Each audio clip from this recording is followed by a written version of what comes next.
let's go see what we can find. Now, luckily right now from the very east end of the seawall, the tide is out pretty far, so I can actually walk the beach around to Fort San Jacinto. But I better hurry, the tide is coming in fast.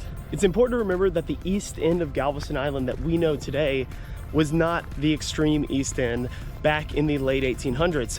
Most everything from about 6th Street down to where I'm standing now was essentially marshland, low-lying marshland. A very low-lying and muddy area. But similar to the Pelican Island of 1800s, there were small spits of land out here right at the entrance to the ship channel.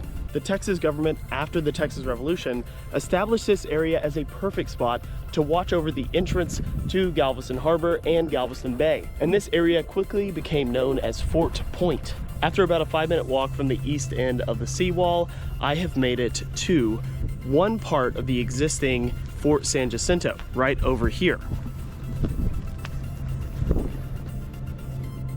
Now, unlike Fort Travis on Bolivar, Fort San Jacinto is pretty much abandoned.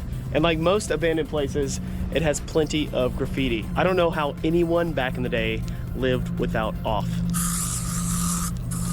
Fort San Jacinto actually took up quite a bit of land, not just these two little sections along the entrance to the ship channel, but a rather large area in what we know as the spoils area or the East End Flats.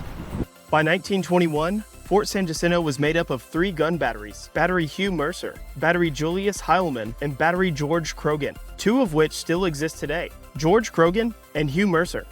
An existing gun emplacement can still be seen at the very end of Seawall Boulevard. This was one of 4 guns, 3 of which were completely covered up by the East End Seawall extension. At the entrance to Fort Travis, unlike Fort San Jacinto, Fort Travis is actually really well maintained for a century-old fort. One of the first things you notice about Fort Travis here on Bolivar is the scale. It's actually quite large. But when you look at old maps or schematics of Fort San Jacinto, it was actually even larger.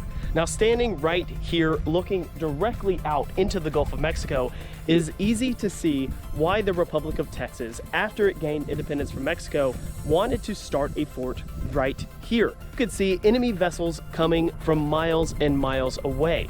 And if you had the proper artillery, you could actually fire on them from land instead of having to take it to a full naval vessel-to-vessel battle. One of the best ways to protect Galveston from a naval attack is from Bolivar Peninsula.